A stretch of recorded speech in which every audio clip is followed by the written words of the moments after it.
Hi friends, இது என்னென்னு பார்க்குறீங்களா? எப்பயும் கார்த்திகை தீபத்துக்கு நம்ம மண் விளக்கில் தானே தீபம் ஏற்றுறோம். இப்போது இந்த டைம் இந்த மாதிரி ட்ரை பண்ணி பார்க்கலாம் வாங்க. இதுக்காக நான் அரிசி மாவு எடுத்துக்கிறேன். இதை கொஞ்சம் தண்ணி ஊற்றி நல்லா இடியாப்ப மாவு பதத்துக்கு பிணைஞ்சி வச்சுக்கிறோம். இந்த மாதிரி நல்லா சாஃப்டாக வரணும். இதை அப்படியே உனக்கு பாதி எனக்கு பாதிங்கிற மாதிரி ரெண்டாக பிரிச்சுக்கிறோம். இதில் ஒன்றில் வந்து எல்லோ கலரில் செய்ய போகிறோம், இன்னொன்று வந்து க்ரீன் கலரில் செய்ய போகிறோம். பாருங்கள், இப்போது எல்லோ கலரில் ஆட் பண்ணியாச்சு. என்னடா ஆஃப் பாயில் மாதிரி இருக்கேன்னு நினைக்காதீங்க. இதை நல்லா பிணைஞ்சு எடுத்துக்கிறோம். இப்போ பாருங்கள், நல்லா எல்லோ கலர் மாவு ரெடி ஆயிடுச்சு. இப்போது பச்சை கலர் ஆட் பண்ணிக்கிறோம். இதை நல்லா பிசைஞ்சதுக்கப்புறம் பாருங்கள், பச்சை கலர் மாவு ரெடி ஆயிடுச்சு. இப்போது பச்சை கலரில் கொஞ்சம் ஒரு சின்ன உருண்டை எடுத்துக்கிறேன். இதை அப்படியே இலை மேலே ஒரு இலை பறிச்சுக்கிறோம். அந்த இலையில நல்லா ஃபுல்லாக ஸ்ப்ரெட் பண்ணிக்கிறோம். நல்லா அந்த இலையோட கார்னர் எல்லாமே ஃபுல்லாக கவர் ஆகிற மாதிரி கொண்டு வந்தோன்னா உண்மையான இலை மாதிரியே நமக்கு கிடச்சிரும்.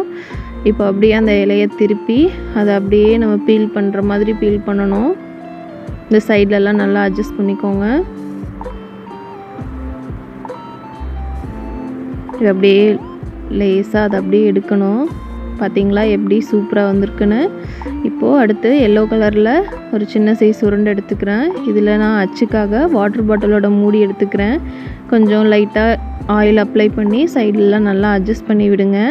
இப்போது விளக்கில் அந்த மூக்கு கூர்மையாக வர்றதுக்காக ஒரு ஷார்ப்பான ஐட்டம் வச்சு நான் லைட்டாக கீறி விடுறேன். இதை நல்லா அட்ஜஸ்ட் பண்ணி விடுங்க.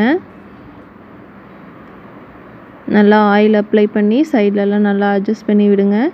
உண்மையான மண் விளக்கு மாதிரியே ரெடி ஆயிடுச்சு பாருங்கள். இப்போ அடுத்து இன்னொரு டைப் ஆஃப் விளக்கு பண்ணலாம். இதுக்கு நான் வாட்டர் பாட்டில் மூடி மேலே லைட்டாக ஆயில் அப்ளை பண்ணிக்கிறேன். அப்போ தான் அதில் ஒட்டாமல் வரும். இப்போ ஒரு சின்ன பீஸ் உருண்டை எடுத்துகிட்டு இதில் நல்லா ப்ரெஸ் பண்ணிக்கிறோம். இது என்னென்னா ஸ்டார் விளக்கு மாதிரி பண்ண போகிறோம். இது பாருங்கள், நல்லா 6 பக்கம் நல்லா இப்படி கையில் வச்சு இப்படி அமுத்தி விடணும். இது நல்லா எண்ணெய் வச்சு நல்லா ப்ரெஸ் பண்ணி விட்டால் பாருங்கள், அழகான ஸ்டார் விளக்கு ரெடி ஆயிடுச்சு.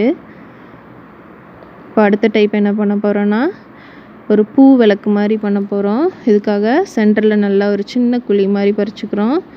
இப்போ சைடில் ஒரு 5 இதழ்கள் வர மாதிரி நம்ம கட்டை விரல்களால் நல்லா அமுத்தி விட்டுக்கிறோம். இப்போ ஒரு சிசர் வச்சு இது சைடில் நல்லா கட் பண்ணி விட்டுக்கிறோம். அப்போ தான் அந்த பூவோட ஷேப் நல்லா தெரியும் நமக்கு.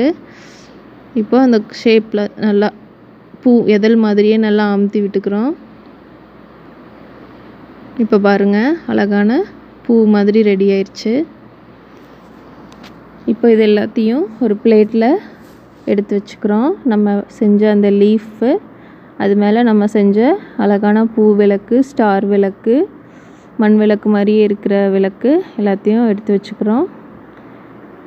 இப்போது நம்ம கைவண்ணத்தை கொஞ்சம் அங்கங்கே காட்டி விட்டுறலாம். இதில் அழகாக அங்கங்கே கீரல் மாதிரி போட்டு விட்டோம்னா நல்லா டிசைனாக அழகாக தெரியும்.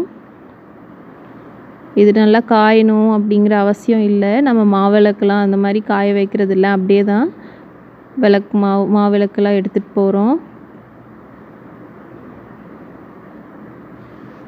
பாருங்கள் எவ்வளோ கலர்ஃபுல்லாக வந்திருக்குன்னு. இதை மட்டும் வீட்டில் வச்சு பாருங்கள், எல்லாருமே கண்டிப்பாக கேட்பாங்க எப்படி செஞ்சீங்கன்னு. பாருங்கள், எல்லாமே அழகாக ரெடி ஆயிடுச்சு.